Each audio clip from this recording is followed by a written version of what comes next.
ameze gutya. Abagabo bari hano hejuru mu birere. Hari uwari ufite imbaraga mu kaboko kamwe zidasanzwe, mu kandi kaboko afite inkota abitunze ku isi. Kumbe hano hari intwari ebyiri zifite iki? Inkota. Reba wa mugabo arimo aragenda atunga ku isi, akaboko kamwe agahuza n'akandi.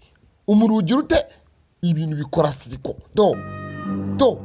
Niba ari gukora inkuba, imirabyo imanuka ijya ku isi.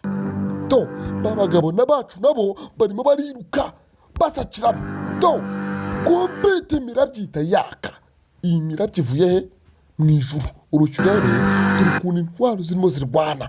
Uyu nawe arimo agenda ahuza iki? Ahuza ibintu by'ibaragabaraga. Reba ukuntu arimo asakirana. Hariya ku isi umuriro uhise waka. Umuriro uhise waka, abagabo nabo barimo bararwanira ahantu mu byatsi. Dore intwaro, dore abantu ukuntu bari kurwana we. Abagabo bararwana ukabona ko bafite impamvu yo kurwana.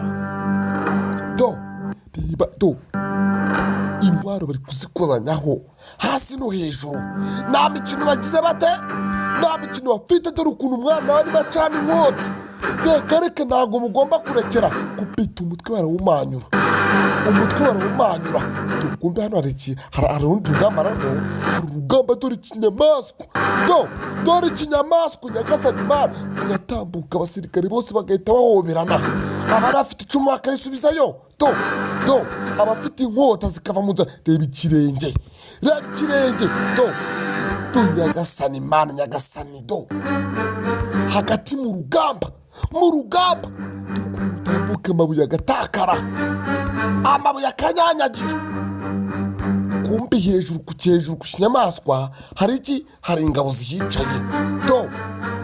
Nyagasani, abagabo bose bagize ubwoba.